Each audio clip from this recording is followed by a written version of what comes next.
Let's find the best bet in the NFC Championship game between the Washington Commanders and the Philadelphia Eagles. I am Ronald Kabang from WagerTalk.com and TheMoneyBaller.com.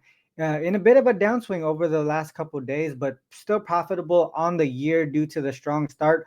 Also up over 66 units over the last few months as well. So things going well overall. Just the last couple of days can have been a downswing. But make sure you check out my work over at wt.buzz/RC. Now to this game here. Let's start with the Commanders.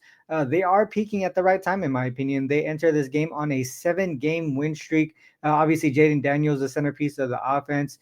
Daniels has been pretty strong in the postseason, throwing for 268 against the Buccaneers, following it up with almost 300 yards, plus 2 touchdowns against the Lions there. Daniels also added 51 rushing yards in that game against Detroit. Also, obviously they want to show that dual threat ability of Daniels going into this game here, and he was able to take care of that. Daniels, his ability to really produce under pressure, combined with his supporting cast, right? I think it's really elevated that Commanders offense to one of the best in the league. Obviously, they're averaging 28.5 points per game there. Terry McLaurin, he's going to be someone to keep an eye on in this game here. He's had a career year. Obviously, Brian Robinson has been a big part of this offense. He had 2 touchdowns against Detroit, but I think he might have a tougher time against this Eagles run defense. The Philadelphia Eagles, their run defense, I think they're holding opponents down to the fewest rushing yards per game this season. The Eagles overall, second ranked defense in the league, 17.8 points per game allowed. But in recent weeks, their pass defense has shown some cracks. The Eagles allowed during the regular season, Daniel passed for 258 yards against this Eagles defense, and then they struggled to contain the Lions' passing attack in the divisional round with Stafford throwing for 324 yards and 2 touchdowns, no interceptions either. Barkley, obviously he's continued to dominate on the ground for the Eagles. Commanders were 30th in the league in rush defense, allowing 137 and a half yards per game on the ground there. But at the same time, Eagles might be one-dimensional this week as the Commanders were third best defense allowing under 190 passing yards per game this season, and we know Hurts is, he's been struggling this season from through the air. Obviously, all eyes will be on Daniels and Hurts. The Eagles have the better overall roster, in my opinion, but Washington appears to have the edge at quarterback right now. Heading into this matchup, Jalen Hurts, he struggled against the Rams in the divisional round, throwing just for 128 yards, and he looked limited as a rusher too. He suffered a minor leg injury. I mean, reports indicate the injury isn't severe, but to me, it's still a little bit uncertain because if you watch that game the other day, um, it really disrupted that Eagles offense. It was to the point where they were hesitant to run that tush push in multiple short yardage situations. So it had to be more than it had to be obviously affecting him in some way with them really hesitating in those situations. In contrast, Daniels, he's been pretty fearless his this playoffs, and to me, he's showed a lot of poise, explosiveness, even as a rookie in the playoffs.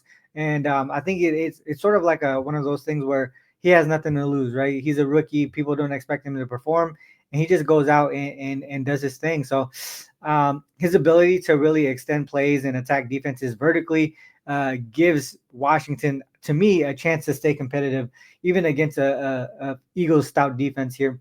Overall, Commanders, I feel like they have the momentum. They have that rising star in Jaden Daniels, and they've proven to really thrive in this underdog role. On the opposite side here, the Eagles, they face questions about Hurts' health and the secondary that really isn't playing that well right now. So to me, I think the value lies with the Commanders plus the points here.